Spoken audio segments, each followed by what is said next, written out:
what's his name like that. Your host like that because it sounds so like fucking formal. Okay, wait, hello? Be like, welcome to the What We Don't Know podcast with your hosts, Ollie Evely and Lisa Sabah. Can I do ASMR? Start the episode as an ASMR episode. We've joked about this so many times off air. Like literally, it's the nicest thing to do when you have a decent mic setup. Run through all the accents you were doing before. All right. No. Where do you think accents come from? Where do accents come from? Tribal separation, I guess. It's actually a very interesting question. It's behind language, right? It's definitely more complex than I can imagine, I think. Nah, no, more complex than I can imagine. What? They grew it on their toes and licked it and then they got an accent? Yeah. More complex than I can imagine. Okay, let's imagine. Let's imagine. How complex can we get it? Like, it's just tribal. Like, this guy is raising a sheep 5 million meters away. Wait, okay, there's two different things. There's accent and language. Oh, language is developing? It's all the same. No, it's not. I mean, like... Okay, do accents come from language? Do accents come... Yeah. No, I was hoping you'd say yes, so I could say no. Shove it in your face. Wait. You're saying do accents come from language? Yeah, change it now. Try and change it. It's on air. Yeah. I'll tell you why. Yeah, you said yes again. I got you twice. Go on. Twice in 10 minutes. 2 points. The reason I think it doesn't. Wait, but then you're so sure. You said you. I mean, I haven't Googled it yet. But you're so sure. I'll tell you why. You can't give yourself points before and now you're gonna change confirmed. it. Now you're gonna change your answer. I'll just admit if I was wrong. Okay, but you won't because you're gonna change your answer.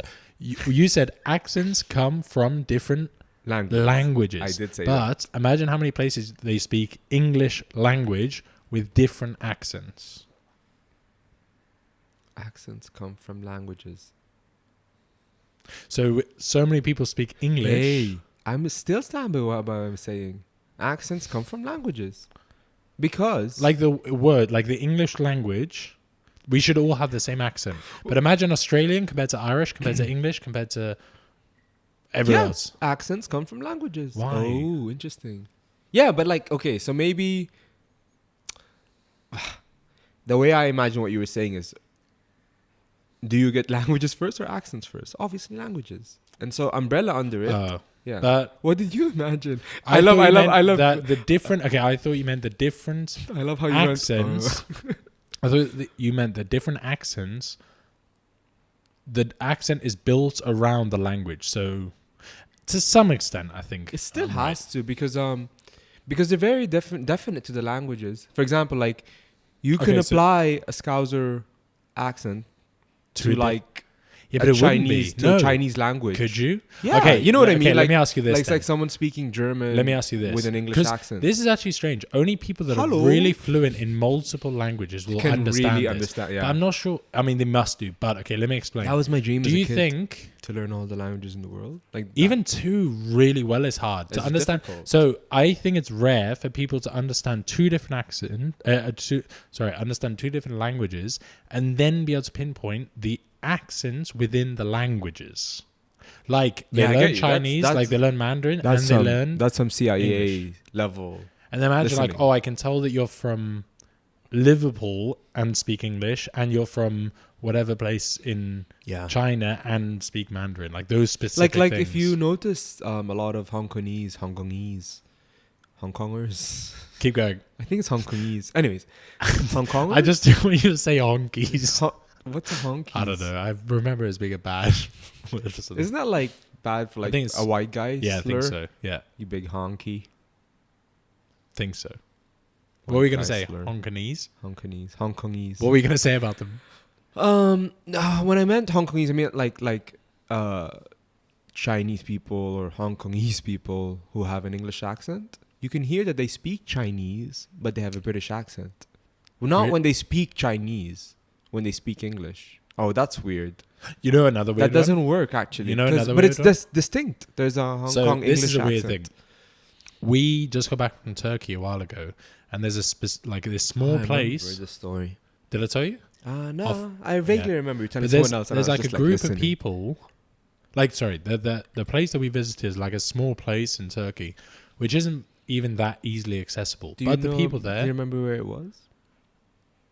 It's like the south along the Mediterranean coast there. Fancy. It's not that much. But Turkey needs as much. No, it's good. It's really good. Tourism wise, you need to go. Yeah, you've invited me, and yet it's really you good. Actually haven't. No, I have. Come whenever, we'll go. Inshallah. Okay, so there's one place Next week. The Turkish people. Mm-hmm. Oh, should we do a Turkey episode of the podcast? That would be amazing. And the Bosphorus. Okay, there's a group, like the people in the small town or whatever, all speak with an English accent, like really English accent. Everyone. I thought it was just that restaurant. Sorry, not one restaurant even. Like a lot of the different restaurants will have waiters that have that really, really strong British accent. You ask them like, "Oh, where did you get your accent from?" And they're like, "Oh, nowhere." Like, "Oh, have you been to England? Is that where you got it?" They're like, "No." So they learn to speak with like a really, really, or what Super they English. think that what they think English people sound like to get people to come in. That's cool. Yeah, It's a bit weird. Do you think it's weird? You think it's try-hardy? What is your issue with it?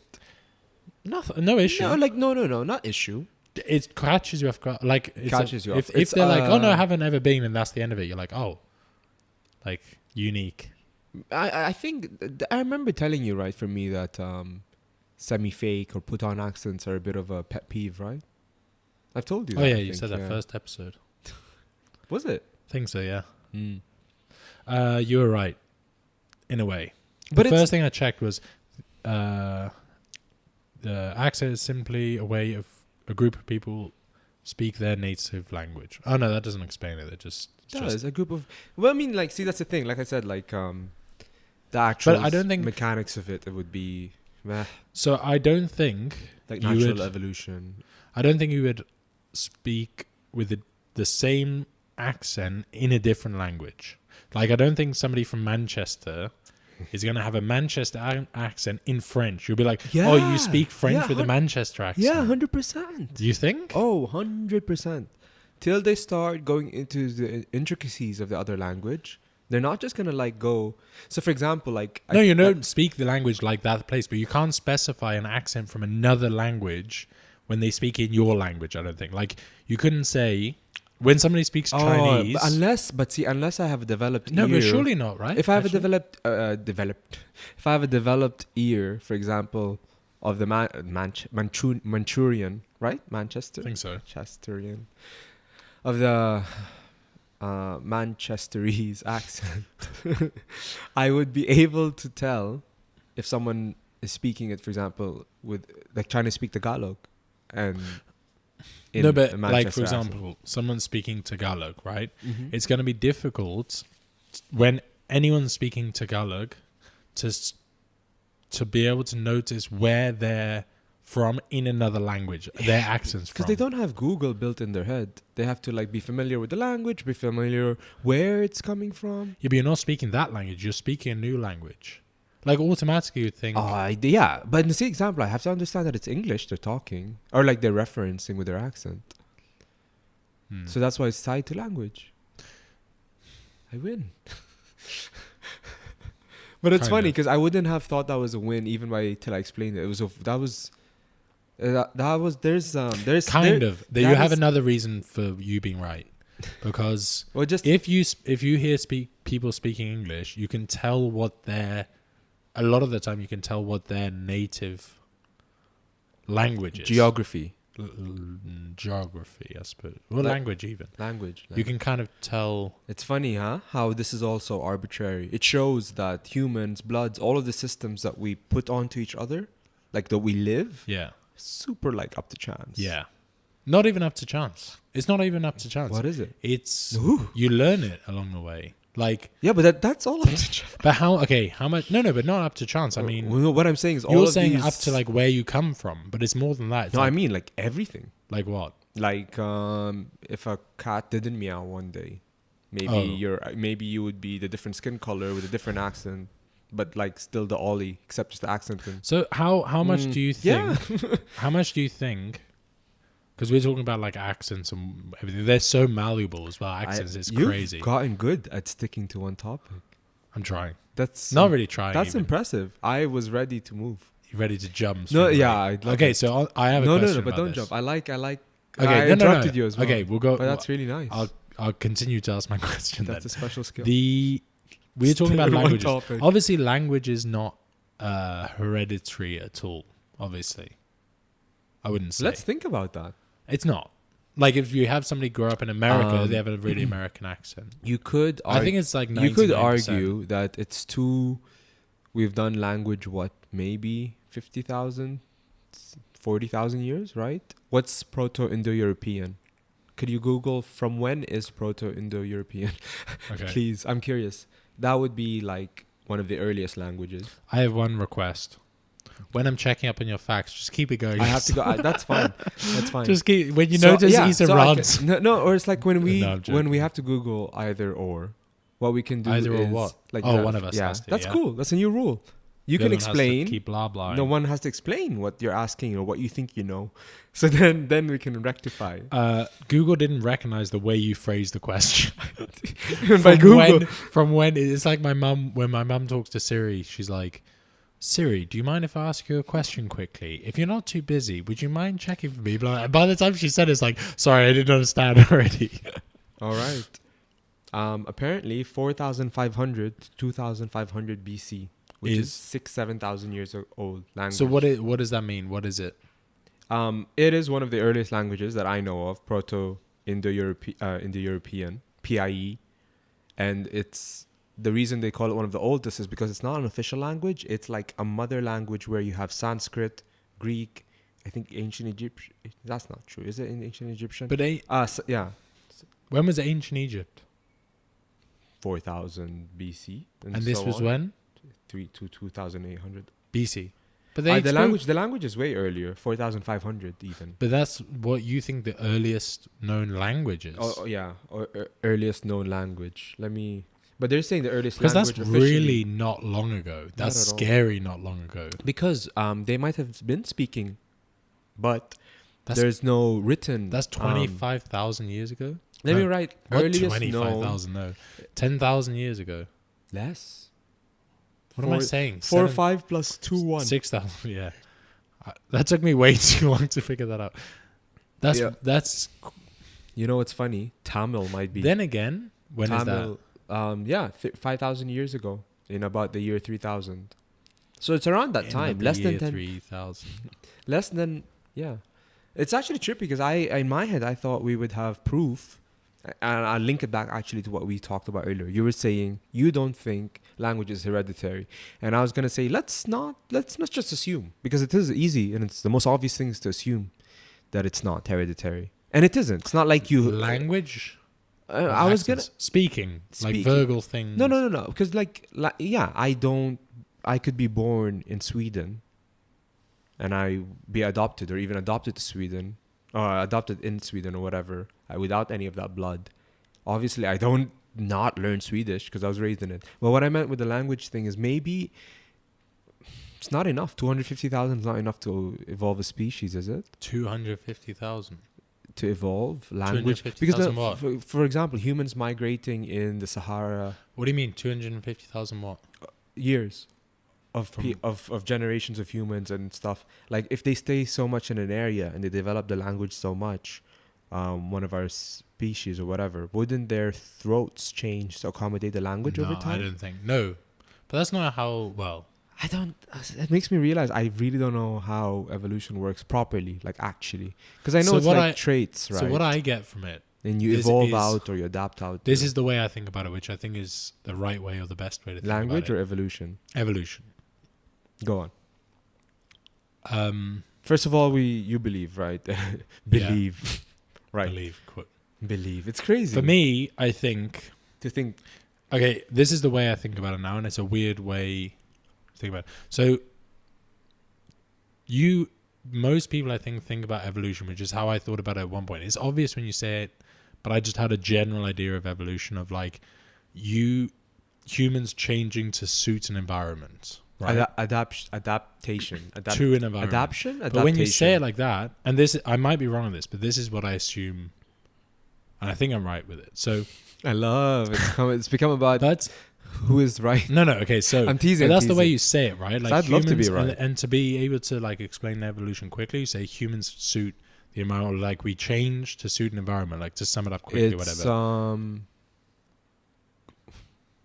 Speciation, or like getting, but what happens is actually the opposite of that, right? So it's like strongest survive continuously, or strongest thrive continuously. The main evolutionary theory, if I'm not mistaken, one of the contenders to the whole evolutionary strength or survival of the fittest, apparently that wasn't Darwin's theory. It is Darwin's, right? Darwin is the guy who's the father of evolution. Apparently, he thought it was by aesthetics, or that people or species mate according to a sensitivity to their senses. Mm. So, like, if you're a girl, you're pretty, let's make babies. And that's like not only humans, like even birds are like the females usually choose whether they'll mate with a male, and if like the male isn't as pretty, they have the choice to be like, nah, no thanks, not having your egg, my egg, your egg. Okay, let me. No, because what I'm saying is you're right. It is usually. No, okay, let me go into this though, because I want to know what you think, which way it is, because to be honest, I'm not sure. It's a lot to look into straight away. I know, right? So okay, let me explain. No, that's why you don't. I think, from what I understand, evolution is always the fittest or the best suited for a certain situation thrives, or is best, like lives the longest, whatever, and they get a chance or whatever, or the same as what you said, to mate with people who also have those traits. It's not the reverse, which is we grow an extra finger because it would be helpful in a thing. It's the opposite of that. It's the opposite. It's luck of people surviving with good traits. Luckily we have, or not even luckily, we have people with good traits, you know what, who survive or mate better and create more people with those traits. But that way of looking at it it's over a long, you realize then what the period of time is for that to happen, because it's like you need the best over and over again for any small amount of change. By the way, to happen. so the reason, the whole thing I was talking about, we're not warping into anything else to suit the environment ever. It's not that we're physically changing. Well, over time we are. Over time, it is the environment that dictates almost. Yeah.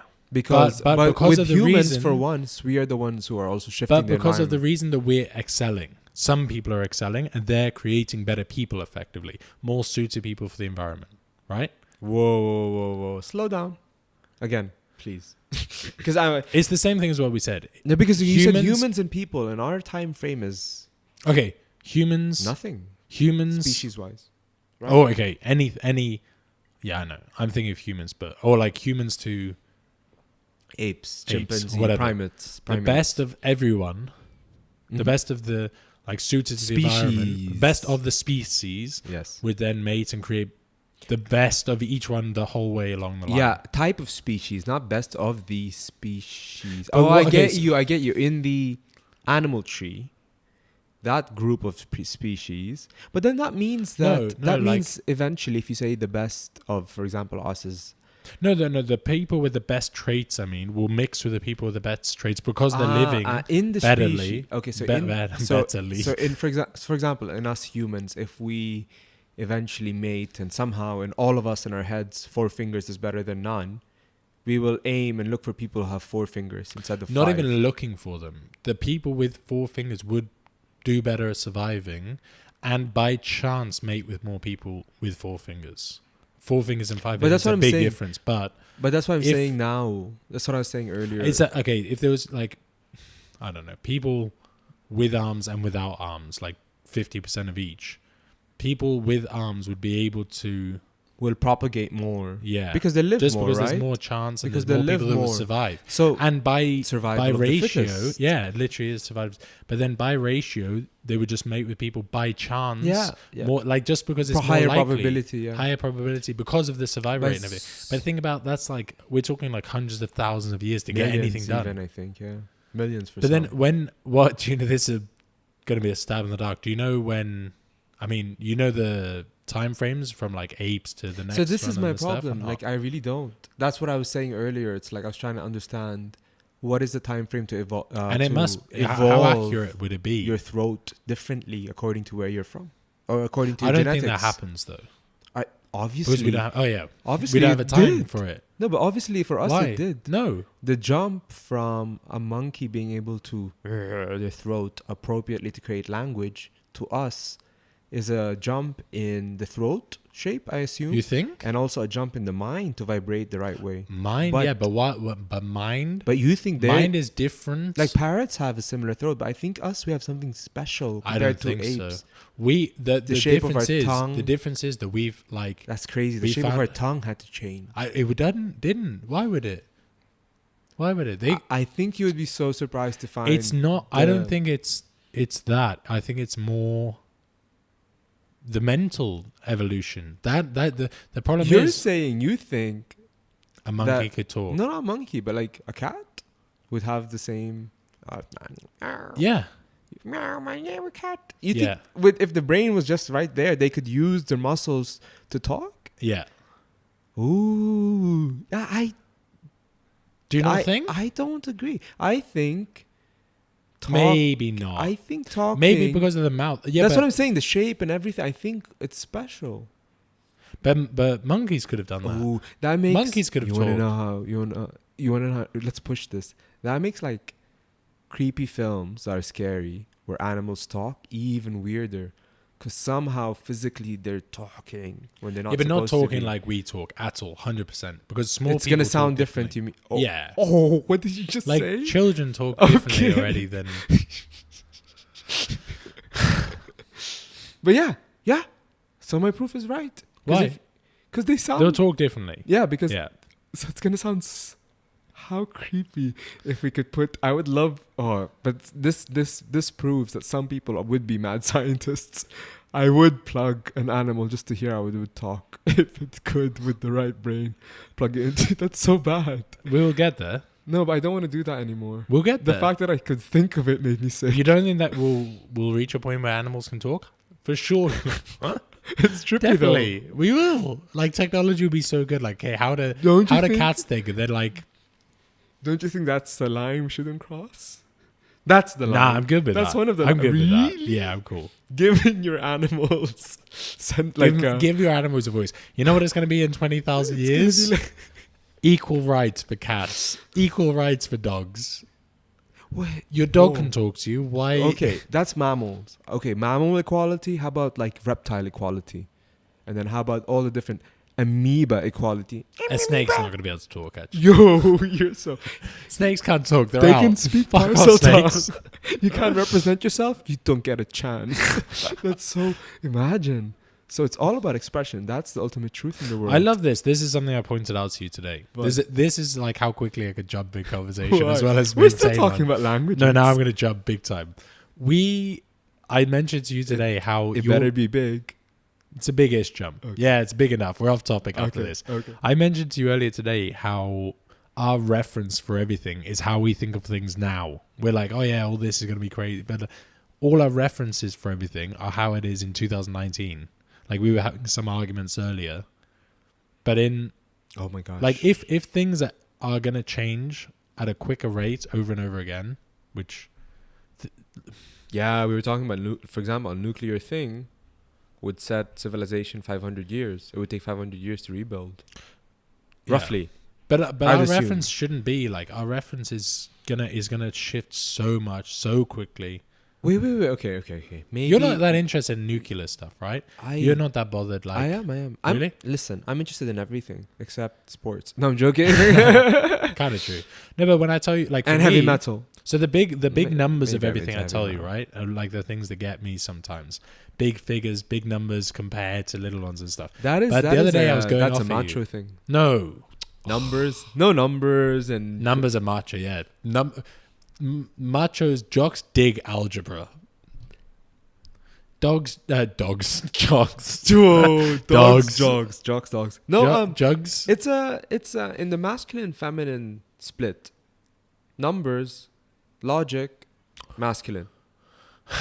You're gonna get some hate. No. And when I say masculine, I mean the male principle or the penetrating principle, yin yang, that kind of thing.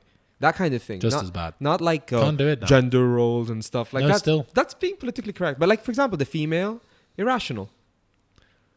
And the male, rational. Really? You can't. Yes, I can. No. Jung, it's You like broke the rule. You broke the rules. So, no, psychologically, like the yang principle is feminine, right? Yin, yeah, yin is masculine.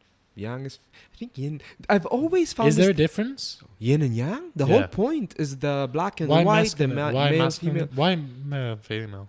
Ordering, because there's I thought it was just opposite. Plus minus. But so all of apparently in the dualistic aspect of reality, Western and Eastern, for the most part, masculine and feminine is the two opposites. Okay, two complementary parts, and then you have many things: ordering principle, logic, command, activity, masculine. So psychology, that. On certain kinds of psychology. And in feminine, you have receptive, nurturing, caring, holding, consuming, devouring, receiving end. Literally is the feminine. So, and that comes with also irrationality. Chaos is feminine. It's considered a feminine thing. Not a trait. I'm not talking about like, if you're a female, you're chaotic. No, that's too simplistic. I'm just saying on the opposite end type of things. Like there's these complementary... The yin and yang. You can't have chaos without order. You can't have order without chaos. And of course, why feminine and masculine though? You can. That's where it becomes like mysticism almost to say. Because for example, like what do we have? Do we always have feminine and masculine are obviously male and female. Like based. One or two, right? You start with the duality of things or the singularity of things. And then you could say that the singularity of things starts as the feminine giving birth. But then you can say... It's difficult that we have to tread water so much now. Because you can't actually talk about the differences. I think, you know what I think... It's interesting what you're saying. Because the reason I think people feel they can't speak... It's because they feel is this worry, which is so true, of you're worried things will be taken out of context. Not you. I'm definitely worried things will be taken out of context. Where I am a bit, how do you explain? Well, the reason why I am not worried, but where I find solace or peace is hoping that people take their time to really try to understand what I or other people are saying without jumping to conclusions. It's a lot to ask. I know it is, but what people don't understand is, or some people at least don't understand, is that the natural progression of things is that if something is censored down as an idea or a concept really strongly, we already have an example of what they call the Streisand effect. So anything that's really squashed down strong, and this is even a real psychological principle, which I've noticed. Back the opposite. Oh, it comes back with force. Yeah. You know, so this force. is another thing I think with all these kind of issues. The reason that I keep saying the same thing to you is, for me, I think it's like a pendulum. I think it's like you start off with a certain issue. Mm-hmm. There's a million you can dip in a hat and choose from at the moment. Lovely, sticky, icky issues. So many, and it will swing one way, and I think it will come back almost as much the other way, back the opposite way, and keep going. You're a natural optimist, I think. Because you have discussions of, let's say, okay, I was gonna say always let it play out almost. Yeah, optimist almost. But then you always feel like wouldn't you argue? I'd argue that balance. It's both though, because then it's like it's pessimistic to think. Pessimistic. Pessimistic. To think that we're not going to be able to do anything about it. Which is where I'm like optimistic and say, okay. That's what I'm saying. Because I feel like everyone would agree that balance is overall a generally good thing. And human balance, everything balance. Oh, but if we go to the extreme, would that mean a balance of, if you have 7 billion people, 3.5 poor, 3.5 rich? Is that balance? That's where it's trippy. Or do we say, if we're using the element of wealth, do we say everyone becomes equal in wealth? Is that balance? And then the rule becomes balance in all things, right? So you would expect that every value. It become no. Do you want an answer? I am. I guess I'm tripping myself out. So we've been talking. We've been talking for a few days now about these. Balance. About these. We might as well go into it again. We've been talking about a general future, a guidance for humanity. Very interesting. Yes. Right, in a way, but it's more deeply rooted than, or bigger issues than what we talked about in the last episode, which is just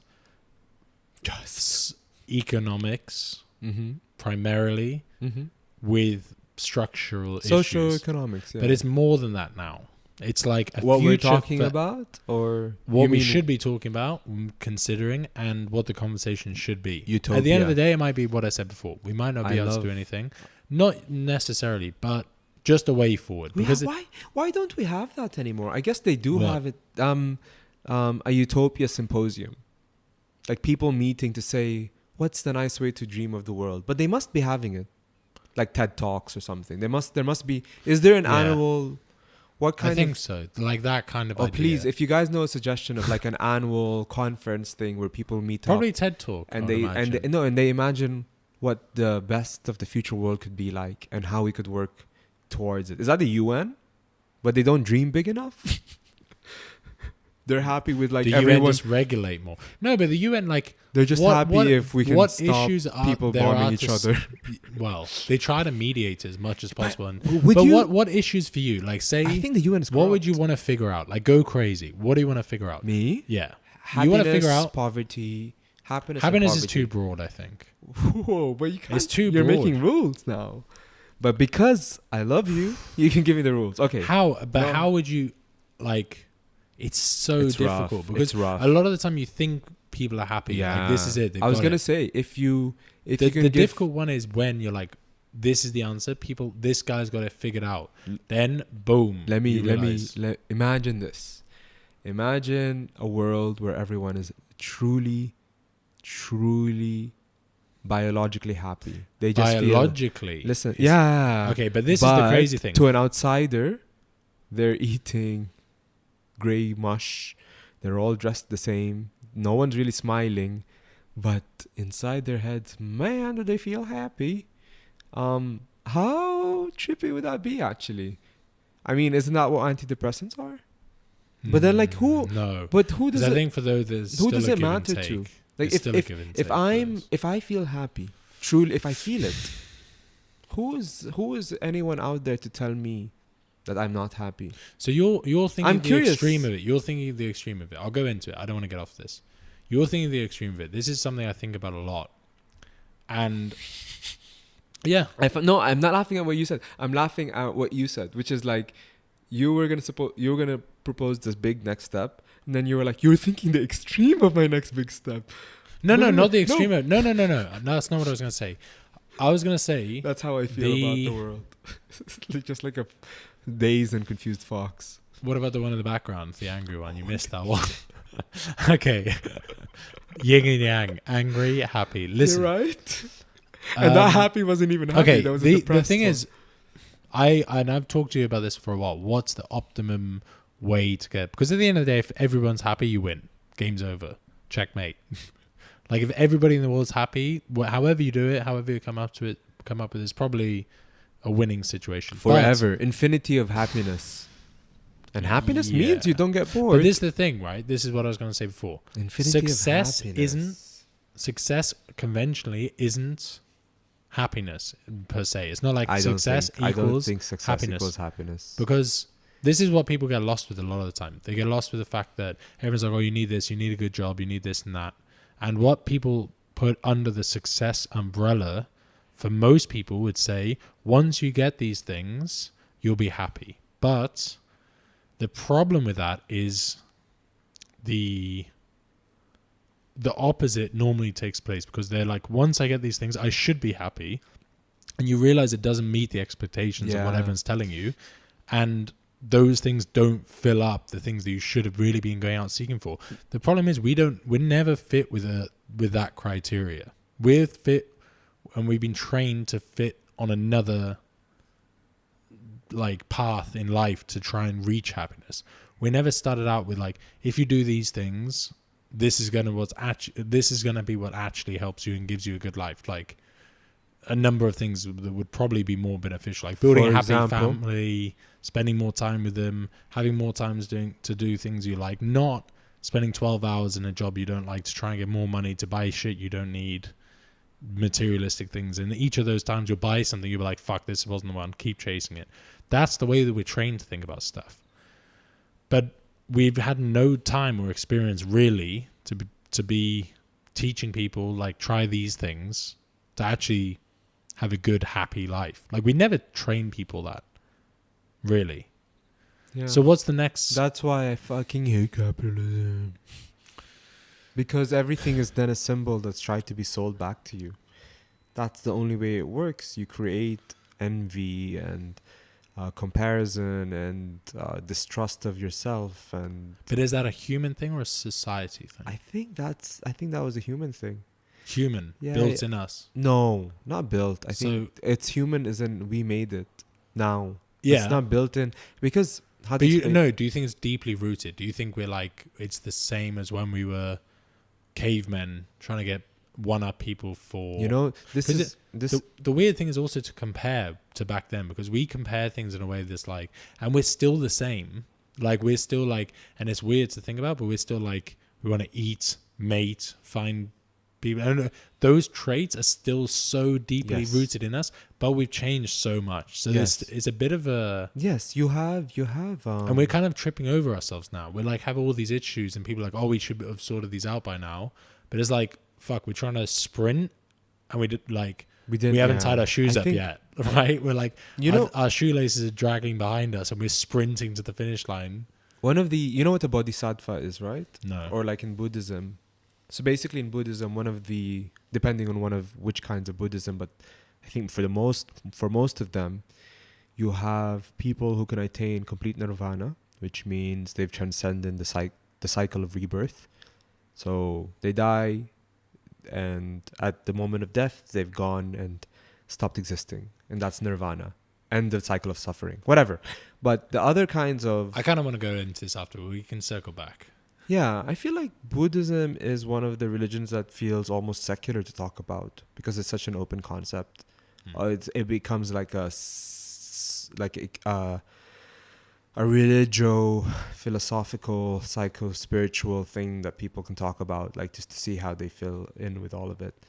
But what I was trying to say is in certain Buddhist denominations, I guess, the idea is that you might reach just a step under complete enlightenment. You could do it if you wanted to. You could do it. You could just like kill yourself and like transcend. Not kill yourself, but like die and transcend, and then that's it. Or you could say, you know what, I'm gonna keep doing this as long as it takes that everyone can do this too for themselves. And then you'll feel super fulfilled, that's how compassionate you are. That you could you could stop all of it, but you care so much, or you're so compassionate. Your compassion is basically infinite, because you're gonna do it till every soul ends their rebirth cycle. But why did we even get into that? Actually, I'm trying to remember now. Future of humanity. Yeah. Wait. No. But just a bit before that. That's weird. I can't remember why we got into it. Can't remember. That thing you were talking about, that like rebirth, death, rebirth, incarnation. Is that it doesn't happen once, right? Like, you need to top that up. You need to keep refilling it. Go on. I'm asking. So okay. In Buddhism, are you supposed to like have about rebirth after rebirth? Keep like, because I suppose they're talking about like starting fresh, like clean slate. Wait, almost. Let me explain what I know of general Buddhism, as much as I know in my limited scope of it, and unless specified, it's general Buddhism, and like not a specific kind. You don't think that's the way to go, right? If we're talking about ultimate happiness, you don't think to give all your stuff up. That's not for everyone. What do you mean?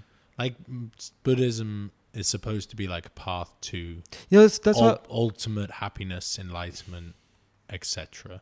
You don't think that's like everyone get up, do that now? Happiness isn't the same for everyone. Do you think there's like a key to happiness, or do you think each person individually has their own? I feel like I feel like there is a key to happiness. I think it lies it depends also. Like, are we talking spiritual, soul, eternal happiness, bliss, heaven? You know, then it becomes like a really metaphysical discussion. Or let's try limiting it for the moment to like physical on your life, or your lifetime on earth, in this lifetime till you die, from now as you're breathing till the day you die, that kind of happiness. And that's a bit more Finicky. a bit more actually easier to discuss. I think it's difficult, to be honest, compared to the stuff we don't know at the moment, like after you die. That's another kind of happiness. No, that's nice. That's easy to sum up. I like talking about both, but I feel like the happiness, the one we're dealing with now, is harder. The lifetime one. I think it's a mix. The ultimate bliss is easy. That's easy. I want to hear your thoughts in a bit, or now, if you're ready. Like the ultimate one. Yeah, I'm curious. Why do you feel it's a bit more easier to talk about than the material happiness, or the mundane? This is what they would call the mundane happiness, right? The sublime is that crazy world, that crazy, like, who knows what's going on in that world. Okay. And then the mundane is this world. Okay. Where like you could climb Mount Kilimanjaro for the first time, and it would still be a mundane human achievement. Do you want to? I'll drop some bombs. Not even bombs, just like nukes. Some deep thoughts on this. Then just drop some bleh. Word vomit, brain fart. For me, it's the. You make a really good old fashioned, by the way. Thanks. Like, whoa. It's half of an old fashioned. It's not even a whole one. We missed the orange bit. The orange peel. Go on. I'll do it better next time. It's good. Okay, the ultimate one, the big one. Mm-hmm. For me, it's easy to sum up because it's just ultimate 0 point, nothing, empty, no happy, no sad. Just... What just happened? Are you saying you feel that that's the ultimate? Yeah, that's the ultimate. That's the big one. You're saying that's the aim, or that's the goal? No, that's what happens. For me, that's the big one. It's just like... So that's what I was saying earlier. For you, balance is not good, not bad. It's... Who knows? Which one? Which part? No, because you're saying that's the... That's one side of it, I think. That like that. Okay, that's the one you were saying to try and sum up. Okay, clarify. The big ultimate, like, what would you call it? Peace, the ultimate happiness, heaven, the whole big sum up of eternal, whatever. Truth? Whatever it is. For me, that's easier. It's just I was going to ask you. Why do you think it's easier? And you were about to tell me. That was it. I just think it's a blank slate, 0, ultimate, end of suffering. I guess the reason why I'm a bit like super speechless is like there's so much to be said about what you just said, I think. Because you're saying I'm going to drop a big one on you, and you were like... Nothing. It's nothing. Yeah. Like, and I'm trying to sum him up for people who can't see the hand movements, by the way, which is a flattening out of the sound is supposed to be the hand movement. That's what I think it is. End to suffering, end of happiness, end of everything. White, blank slate. This is on everyone's death, you think? Not even death, whatever it is. Ultimate peace, death. Everyone's. This enlightenment scenario. Sounds fun. That's that one summed up for me. All. But then get down to it. But then why aren't you nihilist? Why, or like what stops you from doing anything? Until you get to that point, I think it's a fight between... This is the other side of it. This is the, what did you call it? Mundane happiness. Yeah. So this is, I think, our... Pain avoidance. No, our primitive, dumbed down human body experience of the human trying to struggle to do day by day, like human body happiness, blah, blah. There's so many things that go into affect us, like human body wise. We need, like, if we go out and get enough air, if we have fresh air, boom, 1. If we eat healthy, boom, 1. Exercise, this, that. There's our biological machines.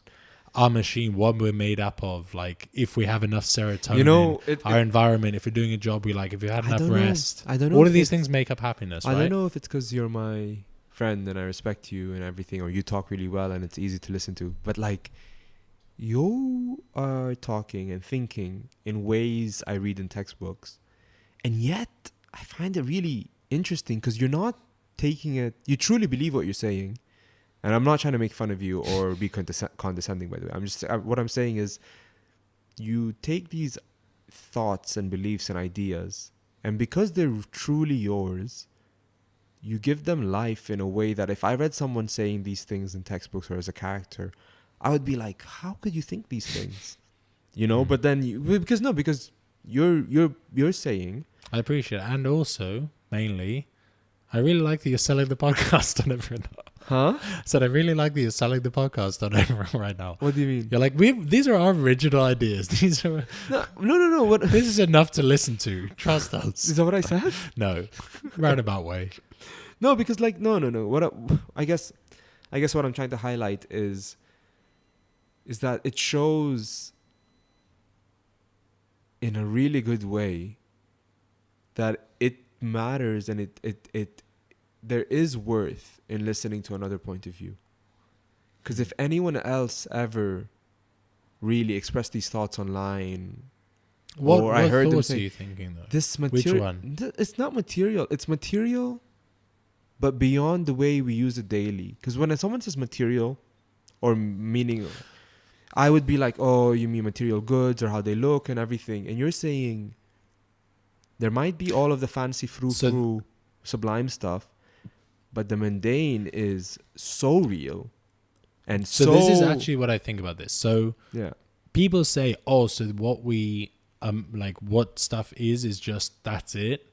But all the mundane for me is everything. All the spiritual, all the crazy stuff, all the things that go on and stuff, where people are like, oh, this happens because of this and stuff. I'm not sold. I'm not sold. I'm willing to go in stuff and investigate stuff, look into it, blah, blah. And I used to be a lot more skeptical. Now I'm a lot more willing to look into anything. But I think all the magical, spiritual stuff is built in stuff. I think we don't appreciate how crazy shit actually gets. But that's okay. So now that's like, what I mean. Is it not more crazy that it's real? No, I agree. But then why? Okay, so but that's the thing. There's so much to be said, right? If you subscribe or you feel more than 50% that spirit is infused in matter, right? That's what you're saying. That like, if we go into the atomic, into the quantum, infused though, I don't like. Is one. Because I don't think, but I don't like the like injection of magic. I like it is not even like. I think that things are so much crazy than what we even. It's a yin yang. It's a yin yang. That's what I'm. It's like. It's not. They couldn't exist without each other almost. Yeah, that's what they say, right? But I think things are probably explainable, but we're so, for what I think personally, like we're so far, like insanely far away from understanding how shit actually works. We're not even scratched the surface. Like I think we're here like, and we are like humanity now so smug. Like we're like, oh, look at us, we drive around in cars, we're going 180 kilometers an hour, we have this speed limit, oh, we're doing this, we made a fucking laptop, but we don't know shit. That's why I think, I mean, see, I've looked into string theory and brain theory and all of this stuff. Like even given that those are right, you think that's the end? Apparently 11 dimensions is the current theoretical limit of one of the theories, right? 11 dimensions. Whatever that means. String theory, I think. It's superstring theory, right? That's where it is. I think. See? I don't even... But, like, that's where it becomes what's interesting is what if it is just 11, 12? It's just eating itself. Yeah, but where do you stop? 1 to 12. Where do you stop? Like, we're so day to day, and, like, even when we, like you and I, go into stuff, and really dive in and try to like divulge into what we like to understand more about or whatever, we're still naive about stuff because 100%. Our brains of like how we think about things generically, like I said to you today already, your reference for everything is always a 2019 reference now. Like, we have these things and this is what we're going to be doing. But in 10 years from now, we're fucking... Who knows? Screwed if we're trying to go in with this mentality. Like, Instagram in the past 2 years has been alone. Like, alone. Yeah. And now it shapes our way of thinking about things 100%. Even already. Like, we're looking for fast trigger response of everything. And even that happiness thing, it goes back to that. We're now looking at Instagram for like quick feed, quick likes, quick comments that you want a quick buzz from, and things are getting so much faster. No, exactly what you're saying. The other thing I was going to say was, like, from our reference for things, this is something I think about quite a bit. We're so used to what we know at the moment as like point A, and looking out from this perspective, we all the time take for granted what other people's point A is, or other animals or whatever. Like, there's animals that see in what their spectrum, like, what is it? Vision, infrared, but they see like 1,000 more colors than us, or whatever. Different range. And imagine, like, what are they seeing at that point? Like, imagine that they have better eyes than us, or like better eyes to see more colors. Different, but how does the world look? Yeah. Like, we don't think about that. We can't think about, like, oh, we're smug. Like, this is how it is. No, there's more colors than what we can see. It is. It's just so many ways things can actually be eye-opening. No, like, really eye-opening. But people don't want to think that. I don't think people don't want to think. I don't. I'm shifting away from people don't. I feel like what happens, or why, like, it's because I've listened to every episode, obviously, of our podcast after recording them. I just listen to them because I'm a big fan. You guys are as well. No, but I listen to them and I notice there's certain threads or trends that we tend to talk about, like almost like, if we could solve and help the world, we would. Like, actually, like, if we could do, if there was a button that says save world, we think we're good guys. We don't think we're bad guys, for the most part. I don't even remember where I was gonna go with this because you gave me the funniest look. No. But like I don't remember where I was gonna go with it. We think we're good guys. The road to hell is paved with good intentions. What were you gonna say? I don't know what you were gonna say, but I know. Go on. What do you think I was gonna say? That's even better because I don't. I feel bad for the listener. They're like, huh? You were talking about what the podcast made up. Oh, people don't want to. Yes. Thank you. Learn about more stuff. This is why we need a fact checker to like give us like, anyways, like cues. No. So I don't think people don't want to know these things. I think there's just a natural progression for every individual, and that what Buddhists might believe as physical incarnation of the soul. I'm not laughing. I'm just saying, like, it's trippy to think that it might not just be that. It might be a psychological incarnation, which means I'm existing now with my issues. I've inherited psychological issues from my dad and my mom. And unless I solve them in my lifetime, I could pass them on through my kids, through my nieces, through my nephews, to the students I expose myself to. And then they would reincarnate, or they would not incarnate, but they would hold those things, those damages that I've passed on to them. Yeah. And so what I'm trying to say is, like, deeply rooted. They'd be exposed to it daily. But do you believe in this? I'm thinking so. I think there is that. And I feel I do. And so it's not that they don't want to. It's almost like not DNA necessarily, but there's a part inside that really can't. Why not DNA? No. We don't understand much. No, we don't. Memories. We know that it has genetic material and it activates cells. So this is like, you made me think of a couple of things whilst you were talking there. One, do you think? Okay, they're both the points are kind of tied together. Yeah, go on. I'll try and sum them up kind of together.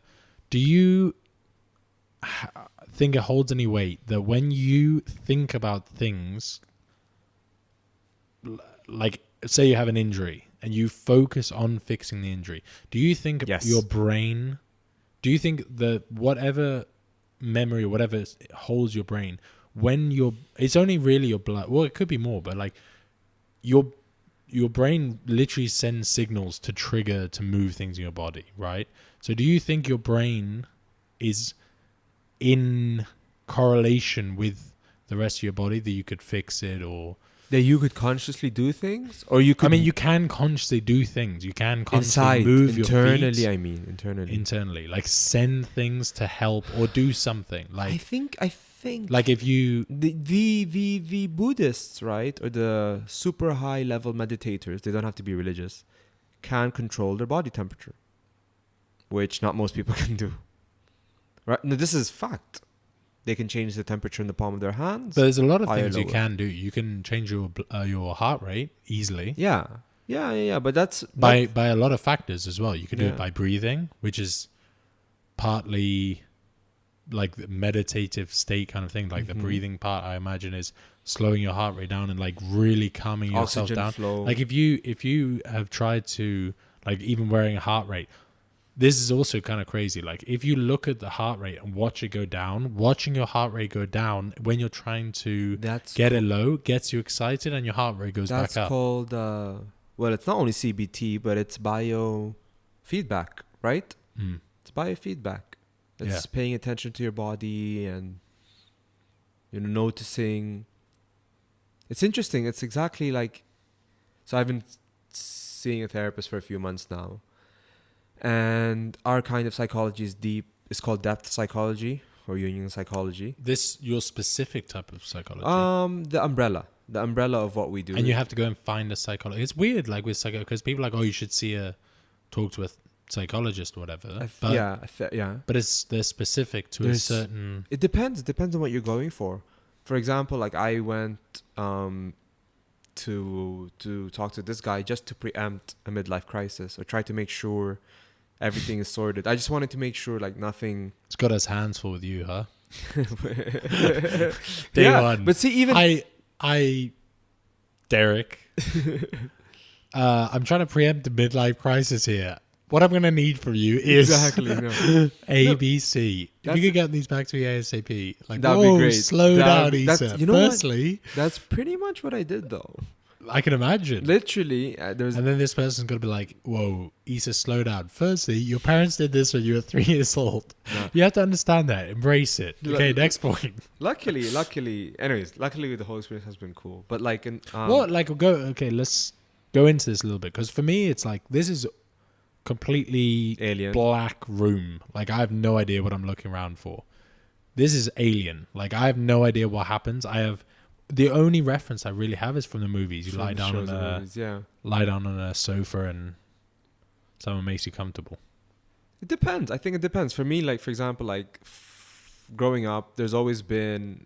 You're telling me you were never fascinated into what an experience like that could reveal to you? It always just felt like, oh, it's entertaining, that's funny, that's not for me. I kind of am, but I kind of think I know already where it's going to go, which is, again, it's like no, there's no judgments. No, but it's like, it's not big-headed, but like it's naive or whatever. But I'm like, okay, so we'll bring up some childhood stuff, we'll figure out where all the issues came from. But I'm like, yeah. But all right, but I think that's what's surprising is that's why like I really can get behind, and I do get behind the kind of psychology that I'm involved in at the moment as a analysand, as someone who's being analyzed.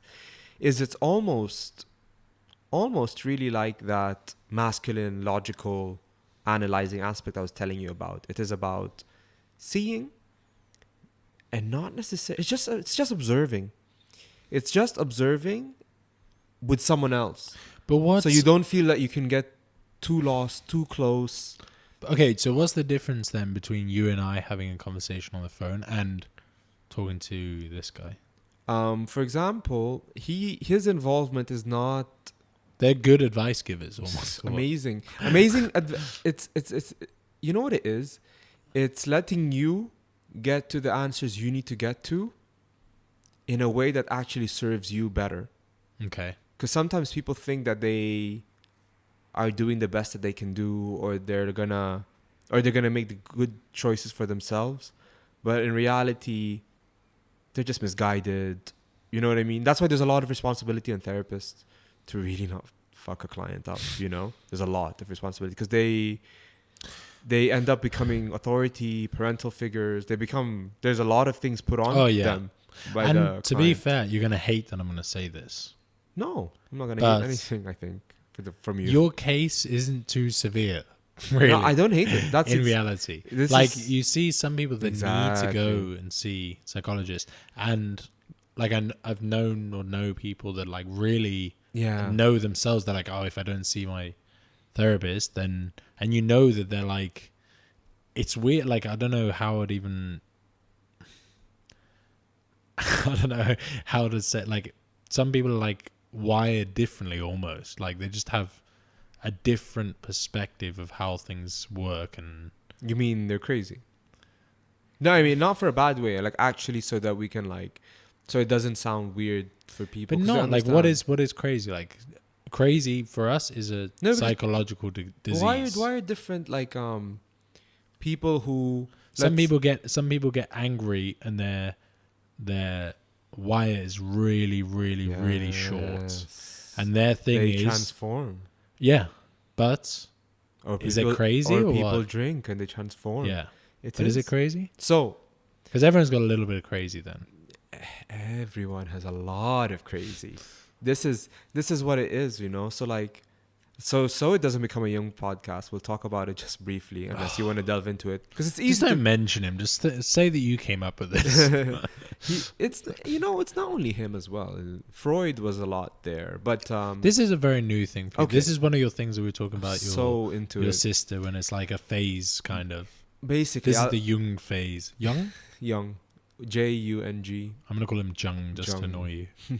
Where's he from? He's Swiss. Swiss. Yeah, Swiss German. And he was an early psychologist. Early psychoanalyst, yes. But why? Because talking doctor. Talking mind doctor. Talking mind doctor. Pretty much.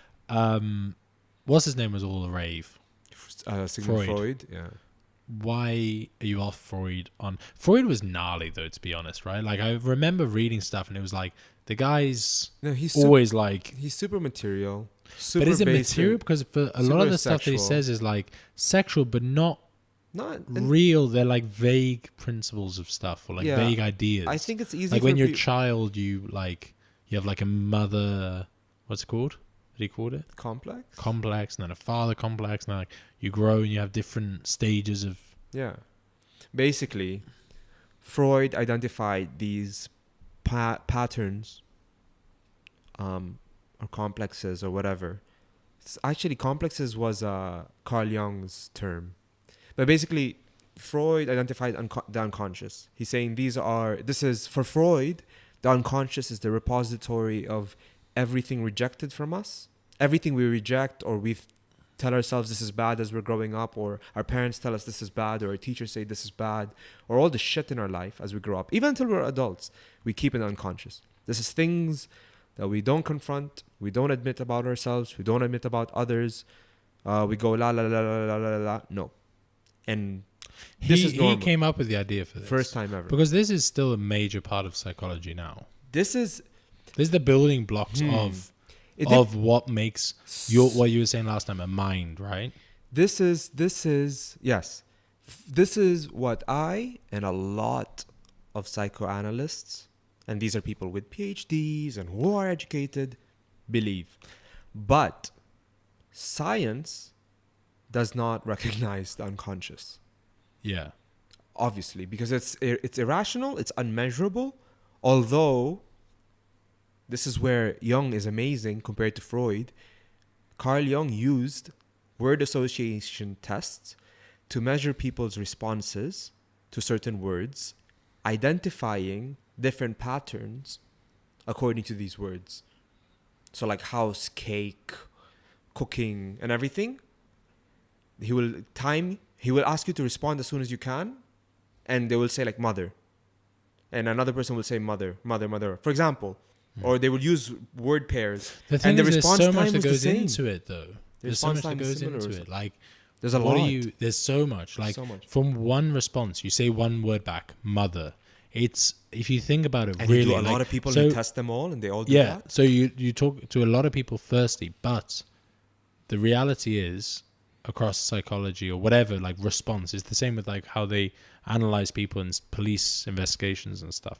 What are you testing for the response? How they say it, the tone of voice compared to how they normally talk, heart rate, their visual looks, sweating, perspiration. If I'm not mistaken, I might be completely mistaken, but it doesn't really matter. And what, like Freud and them were testing people in real scenarios. Like, how would a psychologist in that time perform his operations of like testing or whatever? I think so. More then than now, psychiatry was a thing administered to the really well off. Like actual like taking care of mental patients was a thing. Did you say and now? More then than now. Okay. And so they would actually use the not so fortunate or not so wealthy as people to experiment with in whatever shape, way, or form that they needed. And sometimes they would use the same methods. Like some of the things were insane. Some of the things were really like when they Wild West bash you in the head. Yeah, try and fix you. Trepanning. Is that what it is? Yeah. Like when they think that they can bang you in a certain part, like. This was not long ago. We were like bashing each other in the head, thinking drilling holes into the brain, into the skull. That's letting gnarly. some blood out and literally drilling. And those were doctors for the time. Yeah. It's insane. And what, like, even the mind. When you look at it and when you actually really are involved, and I like really get involved into depth psychology, and you read the histories and you see how they discovered things and what they wrote, you realize that they were in the wild west of the mind. There was a conference in 1911 or 1912. I think even now we are, I think. Let me tell you this crazy story. Just quick. You'll see how insane it is. 1911 or 1912, I think. Or even 1909. Just to split it up firstly. The mind you think of as like things you can't touch. Brain is things you can touch. The brain is your physical brain. The mind is your... Things we don't yet understand or can't put place. I think till you can say that these neurons affect your mind. Yeah. Okay. Then you put in that category. Then mind can be linked to neurons, but till then it's vague. It's your mind. Yeah, it's consciousness. Okay. It's Okay, go on. Yeah. Tell me this. No, I was gonna say like in the late 1910s or like in the 1910s basically. Late 1910s, Carl Jung and Sigmund Freud were invited to a conference in America. And so when they landed in New York, or when they were about to leave, I think Freud turned to Jung and said, "Don't they know that we're about to bring them the plague?" Because till that happened, I think in America and anywhere there, they don't have any idea of the unconscious. People had free will. They did things. No one thought that, I'm acting this way because my mom beat me when I was young, or any of that kind of stuff. There was no cause and effect like that. How no cause though? Like how much extent? Like really like it wasn't covered in the literature, at least. No one was talking about it that way, if that makes any sense. They could differentiate between mind as they understand? They had psychological doctors who would look at your mind. The mind, so that's the thing. The mind now, depending on which school or which discipline, can be the conscious plus unconscious, or it can be just your mind, your consciousness. People can say mind equals consciousness, done, without a belief in the unconscious. And consciousness, as in just this, all things of realization, like realizing your like you're what's seeing behind your eye, basically, or wherever your consciousness is. Okay. For most people, some say most science does not recognize unconscious.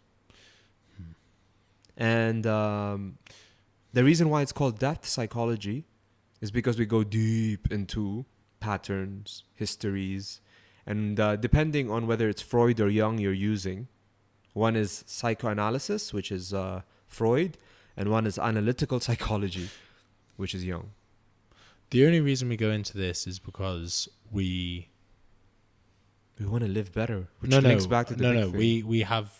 We understand that we are ourselves, right? Why you would do it, you mean? Like in the whole mind idea, the reason to analyze and everything. All animals you think are not the same as us. Yeah, I don't. Who knows? Maybe they've transcended having to deal with their human masters, cats, and all they do every day is eat and then meow meow meow, so they could use the food that's to process. The weird thing. Like we don't, in general, we don't think of ourselves as the same kind of thing at all. Like as animals, yeah, mind wise, but which is scary because you never know. You just don't know. Really, we don't. Like if it's a matter of brain we see power, everything. Yeah, we see everything in human terms. Yeah. That it's crazy. First, you see everything. Everyone sees everything in their own terms, and then as a species, we see everything even worse. Yeah, like we really don't think about. But it's not only us. I would assume they would also see the world in only their terms. I'm not sure. I don't know. I think they'll. How else would they see it? I would assume that they would think about things in a more vague, general way, like very like. I was reading basic, this. But they like for animals, for example, like for a cat, I always like to think about like dolphins are supposed to be animals don't understand death, right? But yeah, then but I think they must be into like we always think about them as like they're just like things walking around or whatever. But like a cat is like it has to be intelligent enough to like fend for itself, walk around, know where the food is, know certain like they are. Definitely a certain amount of intelligence. Like most cats are more intelligent than a baby human would be, because like they'll know the sound of a packet being opened is their food, but babies just like can't function until they're a year old. Because apparently babies are born before they're fully matured, right? Evolutionarily, most mammals, when they're born, they're basically miniature like size adults. Their instincts, everything. Yeah. Humans have evolved compared to other mammals to be born, and then all of the incubation and all the last taking care of, the last 6 months or whatever, is like external from the body. So that humans can run. They can deliver and start running or moving quicker. If we try to understand why. Oh. Back then. From tigers. Yeah. It's terrifying to think that for maybe 500,000 years, all humans were doing is running from scary things. I think about this a lot. So this is something I try to do. That's why we have a lot of fear. How long is it? How long is it, you think? Evolutionarily inside us, a lot of fear. A lot of instinctual anxiety. But this is the thing, like why, of course, as humans, we're going to be have more traits that relate to running around getting chased by. It's so interesting. Of course, because it makes me realize that people who can't help but be busy don't realize that they're still enacting the chasing aspect. Maybe this is like circling all the way back. Maybe this is a human problem. Maybe we don't really understand yet, or we can't not even understand. We're not even like physically, mentally, anything ready to cope with not having those things yet. Like we're not ready to cope with not fighting for our food, killing off animals, running every day. Do you remember the Matrix film, the second one, when he meets the architect? Yeah. And the architect said this is like the 11th version of the Matrix. Yeah. The first version, we made everything really happy, but they wanted it. They couldn't handle it. Their brain was rejecting it. This is too perfect. So the second one, they made it like hell, and the suffering also broke them down. They couldn't want to live or whatever. So the third version, he made it like the real world balanced. Yeah. That's funny to think. But because there's a couple of like ideas or concepts of that, right? That like you go through every version of like being able to make choices and go down the list until you get rid of all choices and live the life that you live anyway.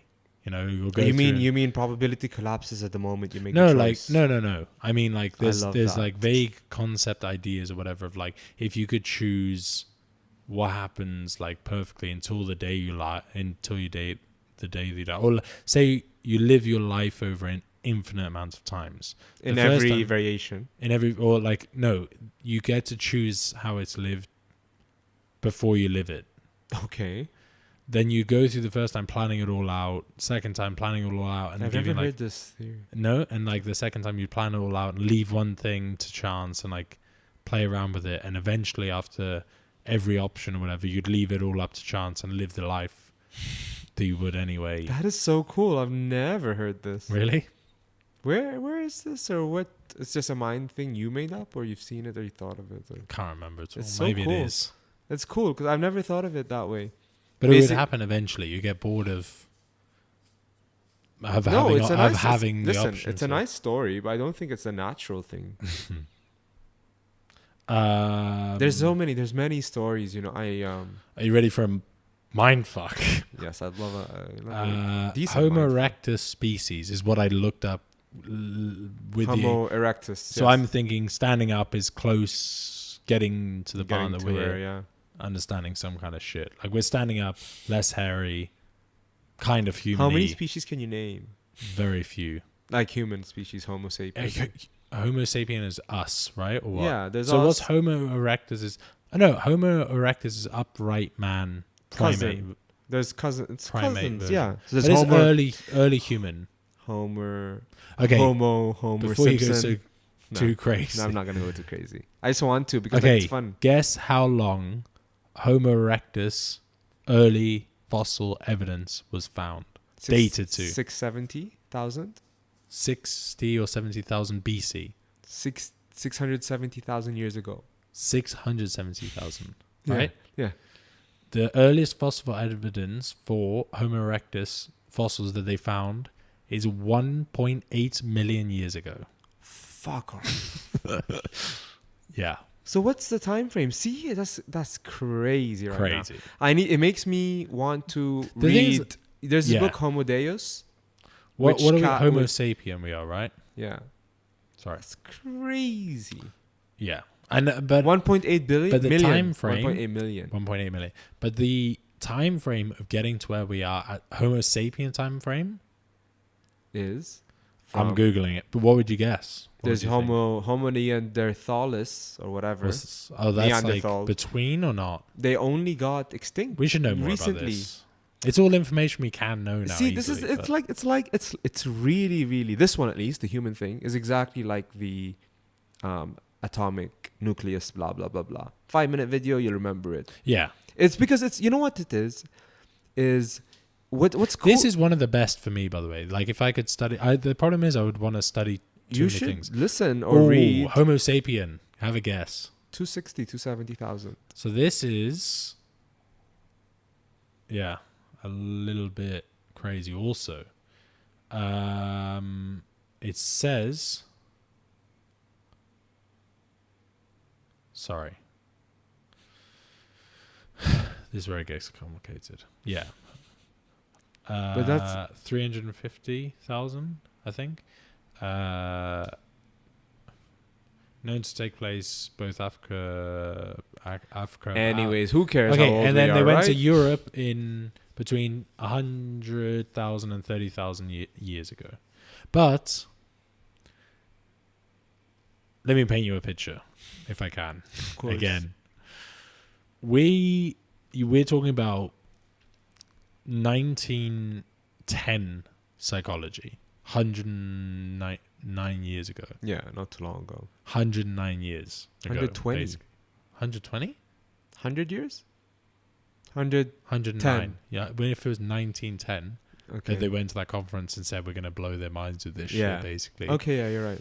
100 years ago. 100 years ago. That's when they thought they were going to blow people's minds about minds. In a way. They didn't think that they were going to blow people's minds. He was saying, we're going to possibly make them sick. We're going to possibly bring them... sick. He's saying we're going to bring the plague. Mentally. Yeah, because what's going to happen is... Just open up Pandora's box. Yes. But think about this. Yes. Maybe they were better off just doing, like you said, let them do their things. Mm. But now you're exposing humans to their programming. Because a point that I bring up a lot is like how quickly shit's getting crazy, more and more crazy all the time. Information, technology. We've never like people are like, oh, I wish I was born at another time. You do not, but you don't. Right now we have it so good. We don't appreciate it, but shit is super super weird. Like this is how you know time doesn't exist, because I think every person who's ever existed, every single person who's ever existed, that time that they've existed in is the best that they could have ever been in. Because it is the time they've existed in. If that makes any sense. Kind of. So it shows that if you can imagine yourself having every conscious experience, then it shows time doesn't exist. Okay, think about this. It's a weird of a jump. Think about this. You as well. We need to appreciate more what we have now. Because think about 100,000 years of what we were before what we are now. 100,000. We can't even think. Like, okay, say 50,000 years. What if things were more crazier than now, tech-wise, some sci-fi stuff? But we just had like a big event. This is the theory. And then you have people come and vacuum it. Aliens vacuum everything away. It's not. Well, this is the theory behind. Now there's a lot of shit to vacuum. We have a lot of big buildings to vacuum up. Yeah, but some tech can be insane. Okay, multi-dimensional vacuum. This is the theory about. You've heard the theory. It's a code line in the code. Erase it. You've heard about the pyramid theory, right? Hold on, which one is this? Have you heard it or not? There's a few. So the pyramids, when they actually date to, is like there's so many Egyptian times, yes. Egyptian pyramids, whatever. Yes. But there's, I can't remember who it was, but it was a big thing 2-3 years ago. Graham Hancock. Is it Graham Hancock? I'm guessing it's him. It's only him who does this. It's only him. He's the only one. I don't know much about him, to be honest. I like listening to him. But he's the one that came up with the theory then, I guess, about like the star alignment of the pyramids. Go on. Have you seen it or not? There's many. I'm telling you, there's many. They supposedly date it back to a certain time because there is some weird shit about the pyramids, to be fair, like how accurately they were built, the mathematics behind them, moving the rocks. It's all weird, really. They're close enough to Babylonia and Sumeria where they've calculated astronomy quite well. That was something that they've developed in their mathematics or astronomy quite early. Egyptian. Yeah, but they're close enough that they might have gotten the knowledge from them to calculate the stars and align it and because so on. It was supposedly when like the alignment of the pyramids, if you go back to where the constellation was at a certain time, it was like it wasn't in Egyptian times, it was way before that. The constellation of where the pyramids pointed at the top point pointed exactly towards like the three main stars in the exact order or something. And what do these stars have to do with anything? If you go back in time, they pointed exactly to where the three main stars were the brightest and the biggest, and etc. But that wasn't the Egyptian time that it would have shown that star alignment. It was like 10,000 years before that. But what does the stars have to do with anything? Well, it was supposedly that they were built to point at those specific stars and show some. It was like exactly on the degree of each of the stars at that time. Okay, but I mean. But yeah, that's what I'm saying. Like, what is the purpose of what? Of them saying 10,000 years ago these things were pointing at these things? They're apparently, well, I don't know. I haven't looked into enough. No, but you know what I mean. What evidence, which is. But that's the thing. It's like evidence pointing to there's what, also, right? No, but there is a lot of weird stuff that you look at. Like with the Sphinx as well, there's like. They said that the head was put on separately from the body or something. Then it was like flooded at that point or something. It's slowly coming back to, as you can see. Good. Slowly just dropping bullshit. But it was like it was flooded there for during that time before the Egyptians. I'm gonna end up watching this before bed, aren't I? Because I'm really. You should, because I don't know anywhere near enough about it. Have you never looked into this at all? No. I've read the. I went through a phase. I went through a. No, it's not that. I like Graham Hancock, and I think. Sometimes you need to listen to kooky people. What is it? He's a historian or what? It's like he's like archaeologist. He's like people say he's a crackpot, but he's like a magical archaeologist basically. He likes looking into it and then linking it to stuff. I think he eventually got into psychedelics as well. You never listened to any of his stuff, or I have quite a few. But the pyramids quite a few, never not the came up. pyramids. I think I did his Göbekli Tepe ones, and I did Mm. his, which is apparently the oldest proof of civilization that he found or he looked into and stuff That's like one that. in Peru in the mountain, or No, that's the Turkish one. Really? I think Turkish. Göbekli Tepe. What was the one in Peru in the mountains? That's Aztec? I don't know. no. They have like a ancient civilization up Mayan? in the. I can't believe I forgot this one. You know, it's like in the mountain. They're like really old village or something, looking out into all the hills and stuff. No. No. Let me search this. What? How do you spell it? Who? The other one you said? Göbekli Tepe. Yeah. Gobekli. I think it's definitely Turkish. I'm not. I don't think this is the same one as I was talking about. This is Turkish. I think so. It sounds Turkish. I think it is. And what's this supposed? This is supposed to be the oldest civilization. Yeah, apparently it's a recent thing in the 1960s. And then he was looking into it and he was like, oh, there's so many hidden meanings. It's revealing a lot of different things. I would love to rewatch it and really... I've rewatched something maybe in March, which is about mushrooms and like that old mystical Egyptian... Greek rites, ancient Greek rites. A lot of the mysteries, the initiation ceremonies were done with psychedelic drugs. Let me ask you this. Psychedelic substances or psychotropic substances, sorry. How is there so much confusion with this stuff? I mean, like archaeologically, we must be really far behind as well. Or are rocks just rocks? What he's doing, that's why he's considered a crackpot compared to some people. Some people will say, look at these things, and we can compare them, and we can say that maybe maybe we can make a story. Maybe. But he says he doesn't use maybe. He's very definite, or his stories, he gets too carried away with his stories. And the way he presents them as fact annoys people. Because how can you know?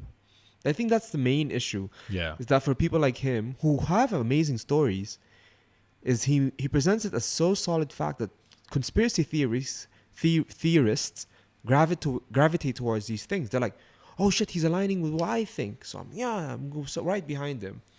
So when he was giving one talk, for example, there's always usually a Q&A after the talks.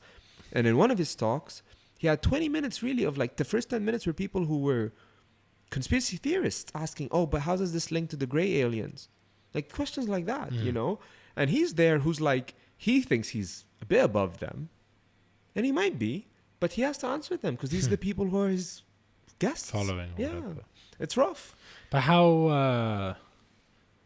there must be a lot of grey area in archaeology. Like, it must be not so set in stone. Like, there's a lot of things that we think of, like... I grew up near Stonehenge. Have you heard of Stonehenge? Amazing. But they're not too old. They're, like, built in the 800s, but 400s. But they know what they are specifically or not? No, they said... Because back then, it's just rocks. Like, what are you going to do with them? Like, right now, we think of things, right? Like... You can stand under each one and do a ceremony or something. No, not that.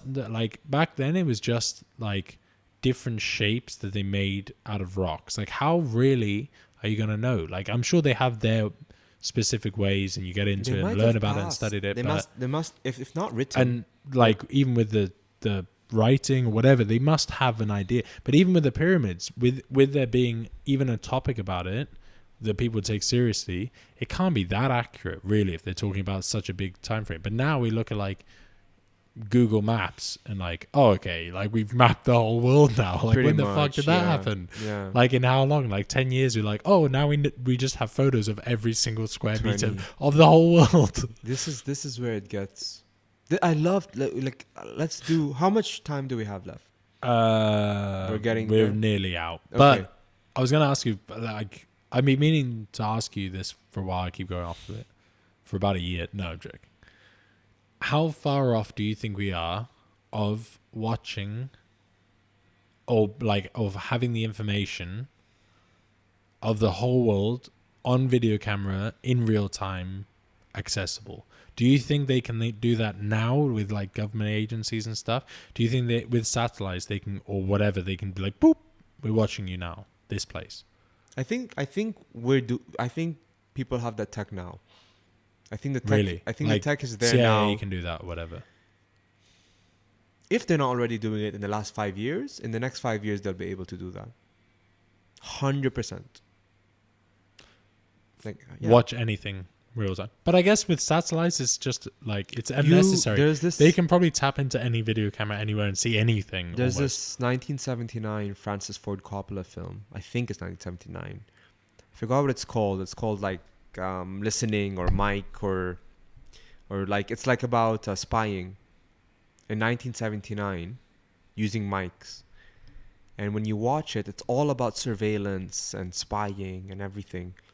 And in 1979 already they were using pinpoint mics in rooms. I heard that, and now it's more like now obviously they're more open to tell you what they had back then. We're talking this is then across buildings.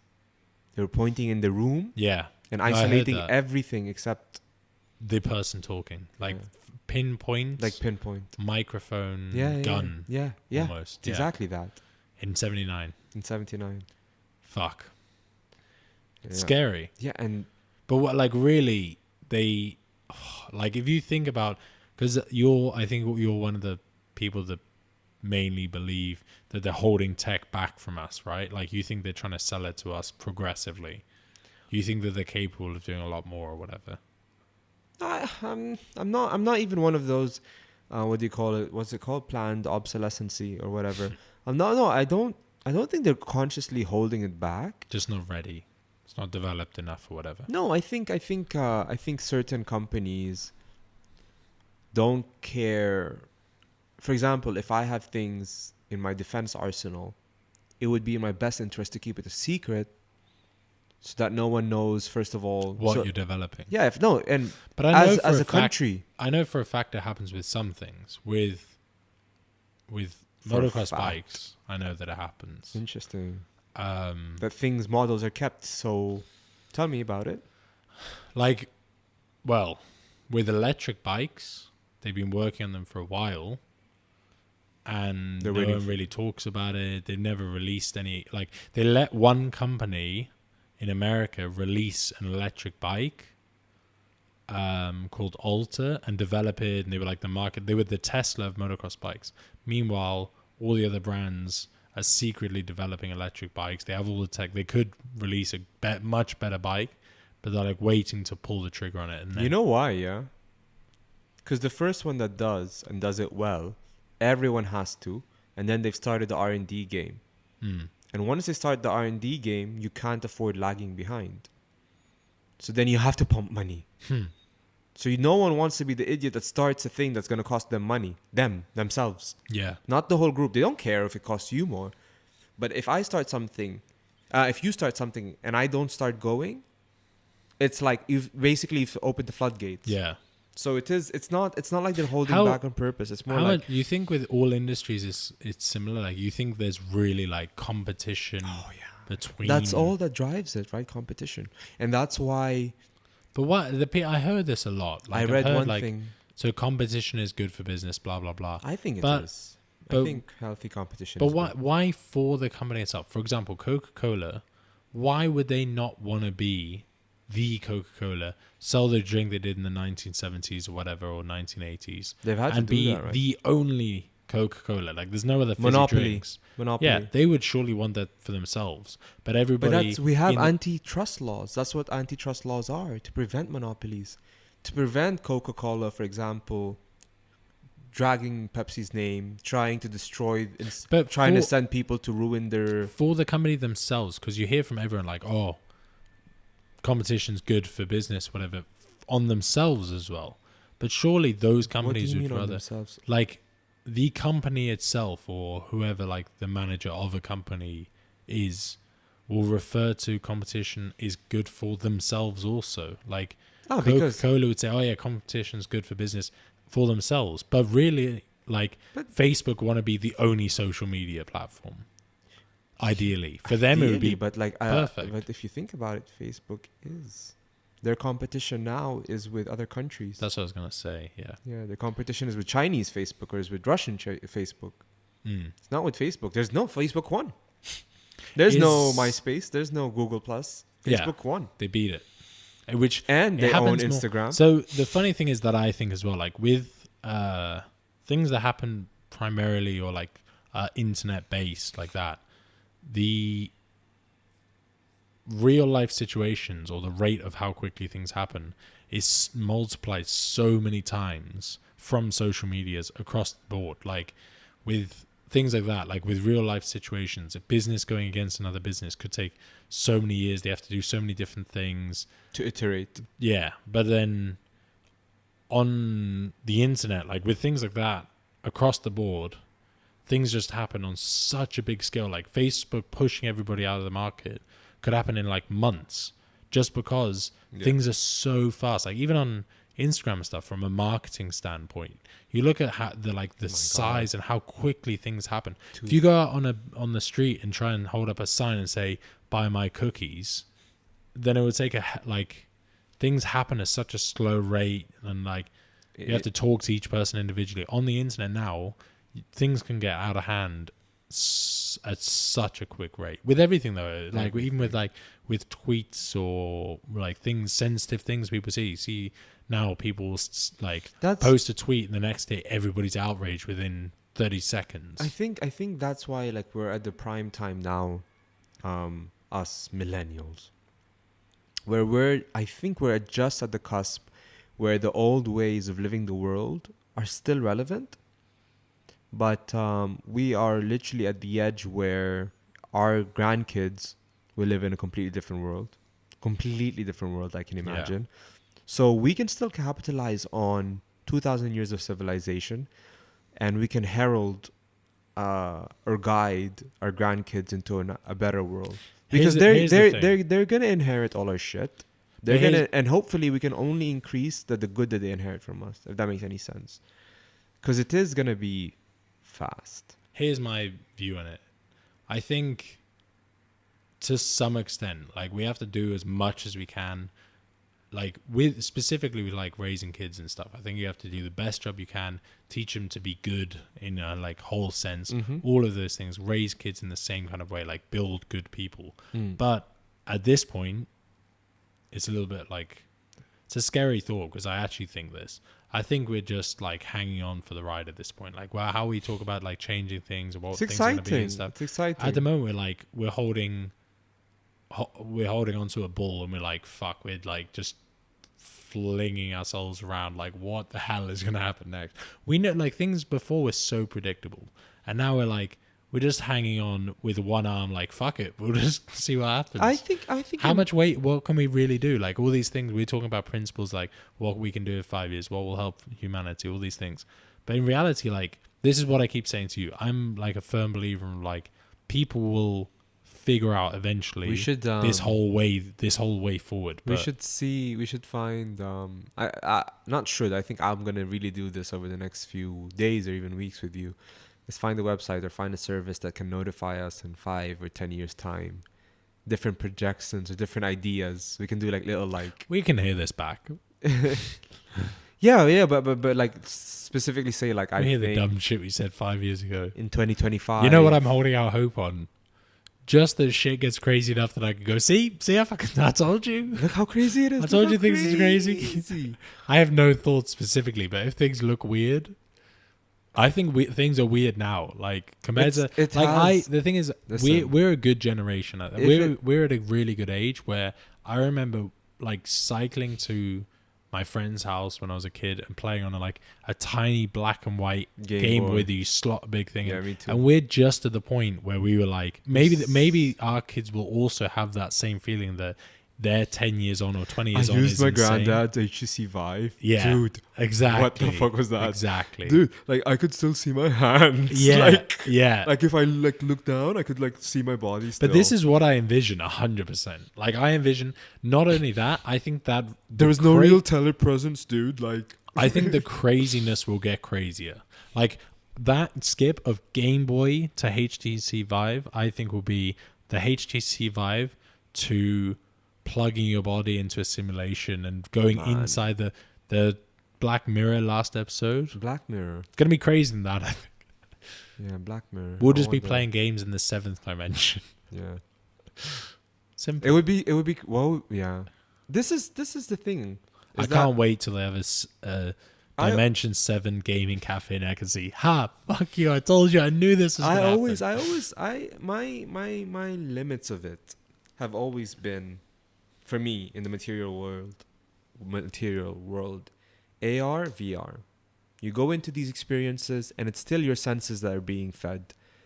But I wonder if or when our consciousness melds with machines. I don't think it matters. I think that's a restrictive way to look at it. What I was trying to say is, what I was trying to get to is, I wonder if when we do the cybernetic thing, because I think it will happen if we don't destroy everything, if that will actually change our consciousness. But why? I don't think it's necessary. I think that's an easy jump to now, that the next step would be computers or AI mixing with things that can aid us, will help us in certain ways or whatever. You plug a USB into the side of your brain and you go into it, whatever. But I think it's going to be more weird, more easy. That's the ugliest thing I've ever imagined. Someone putting a USB stick in his freaking forehead. This is a crazy one. This is actually the first question I was going to ask you on the podcast. I'll wrap it up with this. We're running out of time. Sure. I'll bring it. It's not even a question. It's something I saw which should fuck your brain up. But I doubt it's going to, because it's so normal to us now. When we used to have USB or floppy disks and stuff like that, do you remember the size of all those? An old CDs. Mm-hmm. Do you remember the size? 700 MB, 400 MB. That's CDs? Huge. That's floppy massive, isn't or it? CD. Early CDs. 400 MB is loads for a CD. Yeah, I think it was 400. I think it was 400. I'm gonna check. Yeah, sure. Floppy disk was what? Okay, let's go with floppy disk. 128 kilobytes. Floppy disk size. 5.2 megabytes. 1 megabyte. 5.2 megabytes floppy disk. Why? I think it was 1.44 MB. Oh, it was 1.4? Yeah. Shit. 1.4 MB. I just looked because I was looking for us to record the video on my GoPro. Giving out the secrets now. That's how we're going to record the next episode. I was looking for a new micro... What's it called? SD card. Guess what the new one they're bringing out size is? 1 terabyte. 1 fucking terabyte of space on a micro SD card. Yeah, smaller. It's like the size of your pinky nail. Yeah. 1 fucking terabyte. Yeah. How? I was hoping that this would happen. I thought this ages ago. How cool would it be to have it is actually huge insane. storage? It's actually insane. It's expensive to buy a laptop with 1 terabyte. And now you can buy one in a micro SD card for $100 that goes into your phone or anything. 1 terabyte. That's insane. This is where I'm really confused, because you're saying I need to appreciate things. It's not that I don't appreciate it, but I'm it better increase. How? I don't know. I don't get why you're really shook. It's not for me I don't. Because this is the growth we're talking about. I remember using floppy disk. Do you? What's the point? This is, for me, that's the thing. It's give me 80 million petabytes. Who the fuck cares if you store that much information if you can't use it? We will. We're using it at the same time as storing That's the aim, right? But in 5 years, what are we gonna have? 100 terabyte in your phone, and everything in is 5 years, 100 terabytes. How long? It's not about how long. It's surely more. First of all, fuck more than 100 terabytes in 5 years. I would mind. Okay, fuck it. Let's say 100 terabytes in 2025. I remember using a floppy disk, using it for whatever information I had that stored 1.44 megabytes. Everything's in the cloud now. Okay, yeah, that's how. This is a good reference for how crazy we are now, though. Yeah. Think about the size of an old floppy disk. That was 1 megabyte. We're at a terabyte.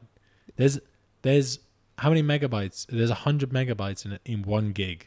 1,000. 1,000 megabytes in a gigabyte. Yeah. Then 1,000 gigabytes in a terabyte. And 1,000 terabytes in a petabyte. And 1,000 petabytes in a... I don't know what's the next one. It's fucking insane. It's crazy. I can't. Like the thing is, I that's a good reference for me for what we're going to be videoing on in the next couple of years. Like we're going to be videoing we already have 8K, yeah, 16K.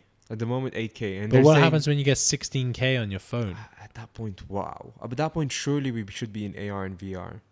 They need to transcend screens by then. Well, like we're not far off to like literally all jokes aside, we're not far off from being able to video a movie on our phone, right? Oh yeah, you can balance it. People do it. Like you can make a cinema movie. People do it. Tangerine was shot in an iPhone. This either it was an award-winning film or something. Yeah. Fuck. I think it won an Oscar for best independent film. That's I think insane. it was shot in an iPhone 7 or something. As like a fuck you, or like as a thing, or they just used it. Who the fuck knows? It's good enough. Yeah. Like fuck it. I have a good film, a good script, a good story. Let's also push the whole iPhone thing. Yeah. Free promotion on Apple, Good for them. right? They just put a logo. Who knows? They why? can put an Apple logo at the start and use it for It'll advertisement. be sad if we find out that the reason they're doing it is because of budget costs and No, that's good. I like it. More raw. No, but I mean, I it'll prefer be that. bad. It'll be bad if that's the reason Oh, why I was yeah, making yeah. fun of it, and then Yeah. that's like legit the reason why. It's like you Yeah. motherfuckers, you're so cynical. Yeah. No, good. I would like that if they did. All right, we got to wrap up. We're at 1:45. The usual. No, this is The long. past. Bye, guys. Thanks. Sorry for blabbing. Be my friend. But well, this is episode 12, I think. Is it? The past 12 episodes, you Sorry apologize for the blabbing. past 12 episodes. Just for blabbing. Sorry for the past 46 hours. The next 12, we're gonna bring you some new, real shit. Some big boy shit. Wow. Don't be dropping that shit without my consent. All right, let's do it. You'll see. All right, thanks. Bye.